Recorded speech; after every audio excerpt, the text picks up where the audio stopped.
좋아요, 구독. 글로원 파트너스 이성웅 이사님과 연결해 봅니다. 이사님 안녕하십니까? 네, 안녕하세요. 네, 반갑습니다. 간밤에 뉴욕 증시 같은 경우 뚜렷한 방향성 없는 모습을 보였습니다. 국내 증시 흐름 오늘도 장전에 좀 미리 짚어볼 텐데 첫 번째 이슈 짚어보도록 하죠. 수급적으로 공매도 환매수 흐름에 주목해야 된다 이야기를 해주신다고 하는데요. 이 부분 어떤 포인트로 정리해 볼 수 있을까요? 최근에 미국 시장에서 기술주 반등이 나타나고 우리나라 시장에서는 카카오 그룹주 같은 경우가 강세를 나타냈습니다.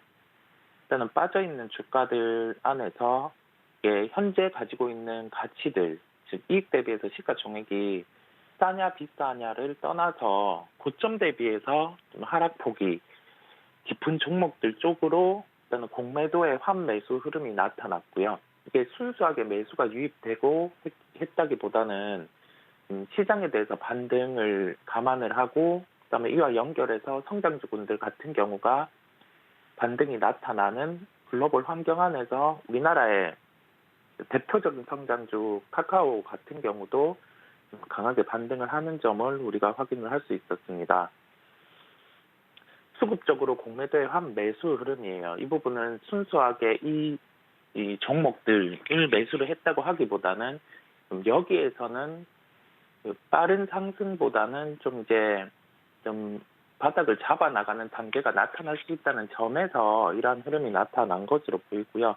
다만 현재 구간에서 우리가 생각을 해야 될 거는 공매도의 환매수가 이루어진 성장주 같은 경우가 실적까지 좋다고 하면은 추가적으로 반등이 가능합니다. 그런데 공매도의 환매수가 나타난 성장주군이 실적이 좋지 않다고 하면 상대적으로 우리가 비교할 수 있는 글로벌 기업 대비라든지 아니면 우리나라 기업 대비해서 나오고 있는 이익 같은 경우가 시가총액 대입에서 좀 과하게 지금 시총이 형성돼 있다 하면은 이 부분은 상승에 대한 점이 제한적일 수 있어요. 그렇다 보니 우리가 예를 들어서 카카오페이, 카카오뱅크 이런 종목들 같은 경우가 바닥에서 한 30% 넘게 상승을 했습니다. 그러면 여기에서 보유하고 계신 분들 같은 경우는 추가 매수를 할 게 아니라 다음 타이밍, 여기에서 조정이 나오는 타이밍이 어디까지 조정이 나올 거고 그 가격에서 추가를 한다는 생각으로 대응을 하시는 게 낫고 신규로 진입하시는 분들 같은 경우는 이번 시세 같은 경우가 한 2, 3거래일 정도 강하게 났는데 이 구간에서 매수를 고려하는 게 신규 매수를 고려하는 게 아니라 내가 이 기업들을 봤을 때 카카오뱅크든 카카오페이든 아니면 카카오든 네이버든 봤을 때 기준 안에서 왜 지금 가격대에서 매수를 해야 되는지 그런 기준이 명확하게 필요하다고 한 번 더 말씀을 드리도록 하겠습니다. 즉 결론은 뭐냐면 수급으로 인해서 밀어올리는 시장, 수급으로 인해서 밀어올리는 종목 같은 경우는 실적이 뒷받침되지 않으면 거기에 대한 상승에 대한 한계가 있어요. 그리고 시장 색깔이 또 한 번 변할 때, 지금 시장 색깔이 변한다고 하면 여기에서 만약 조정이 나타난다고 하면은 그 종목군들 같은 경우 한 번 더 약해질 수 있음을 이제는 염두에 둬야 됩니다. 그렇다 보니 접근에 대해서는 조금 실적이 뒷받침되는지 안 되는지를 잣대를 대서 공매도 환매수가 이루어진 성장주군들을 접근을 하는 게 낫겠습니다. 그러니까 정리를 하자면 최근에 좀 널뛰고 있는 이 카카오 그룹주를 예시로 좀 봤을 때 이 성장주에 대한 투자에 대해서는 투자 가치관이나 기준이 좀 명확해야 된다라는 이야기를 해주신 것 같습니다.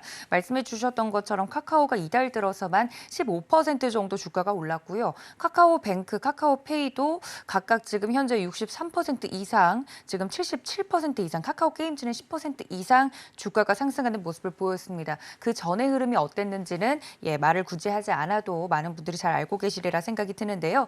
이 수급적인 부분과 더불어서 시장의 컨디션이 변했을 때 이 성장주들에 대한 대응법 이야기를 좀 넌지시 해주신 것 같습니다. 자, 실적이 없이는 반등의 한계가 있다라고 이야기를 해주셨는데 그렇다면 이런 상황에서 저희가 오늘 특징적인 종목으로 어떤 종목을 공부하면 좋을까요? 네, 종목은 원전과 관련해서 계속 부각이 되고 있는 종목인데 실적에 대해서도 이제 턴을 하고 있는 상황이고 여기에서 우리가 절대적인 시가총액만 볼 게 아니라 좀 세부적인 이익에 대한 점도 나눠서 볼 필요가 있어서 두산에너빌리티라는 종목을 말씀드리게 되었습니다. 두산에너빌리티는 두산의 중간 지주 회사입니다. 두산 밥켓 그리고 두산 퓨얼셀 같은 경우를 연결 종속 회사로 두고 있습니다. 중간 지주 회사 성격 같은 경우는 그 사업을 중점으로 영위하는 그러한 성격을 띠고 있습니다. 매출액 기준으로 보면 두산 에너빌리티 기준이 45%, 두산 바켓이 52%, 두산 퓨얼셀이 1.7%를 차지하고 있습니다.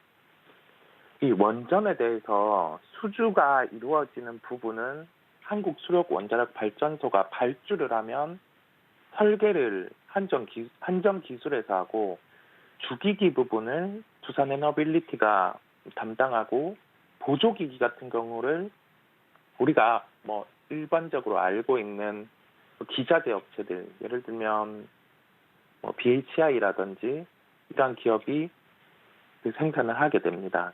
그러면 여기에서 핵 연료 같은 경우 공급은 한전 원자력 연료에서 담당을 하게 되고요. 유지보수 같은 경우는 한전 KPS에서 담당을 하게 됩니다.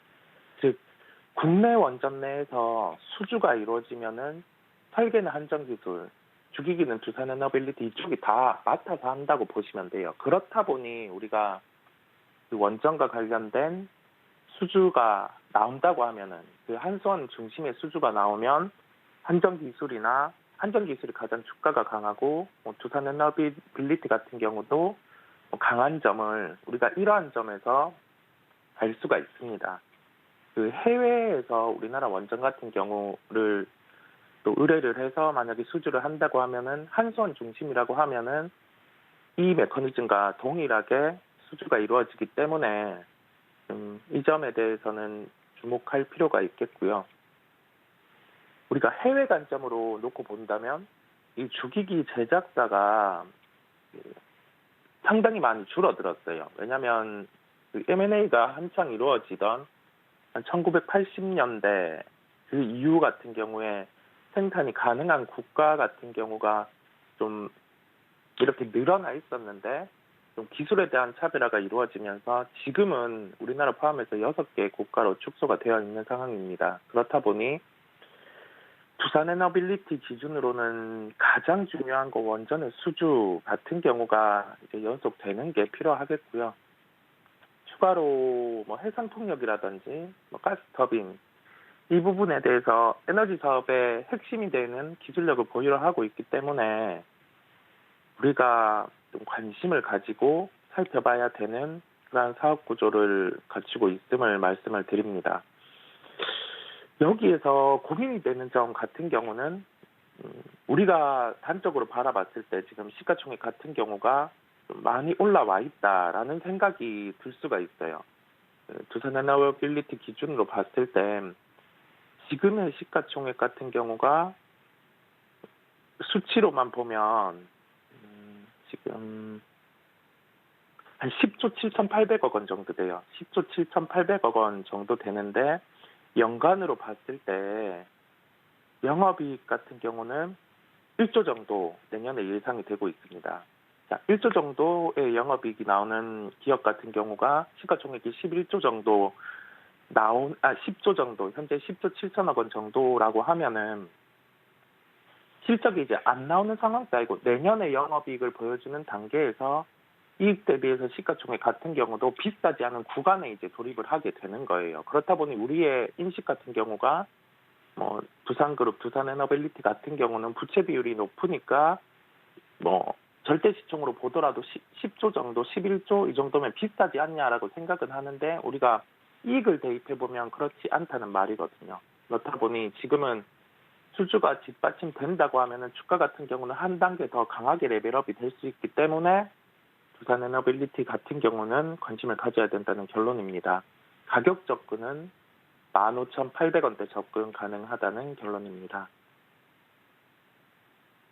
네, 오늘의 특징적인 종목 실적과 더불어서 모멘텀 체크까지 두산 에너빌리티 자세하게 해드렸습니다. 여러분들 이 점까지 참고해 주시면 좋을 것 같고요.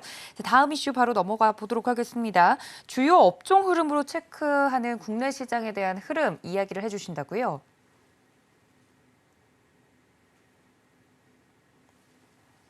네. 국내 관련돼서 국내 증시 흐름 중 주요 업종 흐름을 위주로 좀 체크를 해주신다고 하셨는데 이사님 맞습니까? 네, 맞아요, 맞아요.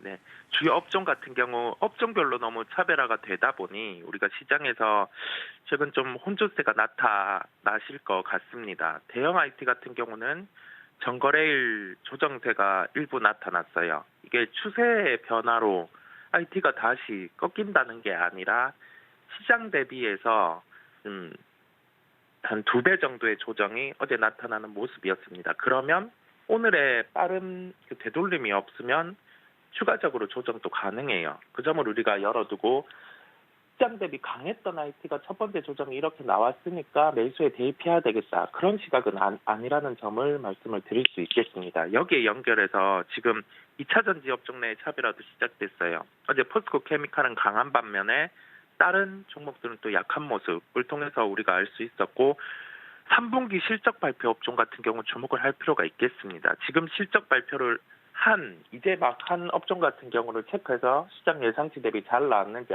안 나왔는지 선별을 해서 접근하는 게 지금 시장에서는 좀 수익에 대해서 더 가깝게 가능하리라 보입니다. 네, 관련돼서 그럼 특징적인 종목은 어떤 종목을 보면 될까요? 네, 종목은 JYP 엔터를 말씀드리겠습니다. 전거래일 실적 발표를 했습니다. 3분기 실적 예상치에 부합하는 실적을 발표를 했고 4분기의 실적 연속성을 체크할 필요가 있는데 일단은 콘서트에 대한 예정, 그다음에 신규 앨범 출시에 대한 예정을 살펴봤을 때는 3분기에 이어 4분기도 무난하게 실적이 좋을 것으로 보입니다. 현재 체력으로는 연간 이익이 이제 800억 원이 가능한 구조예요. 그렇다 보니까 현재 시가총액을 대입을 해봤을 때 우리가 하락보다는 좀 상승에 대한 룸이 더 남아 있는 것으로 보입니다. 가격적으로는 7만 5천 원, 8만 원 이 구간까지 단계적으로 이론적으로는 열려 있음을 우리가 생각을 하면서 가격적으로는 56,800원대 접근 가능하다는 결론입니다. 좋아요, 구독!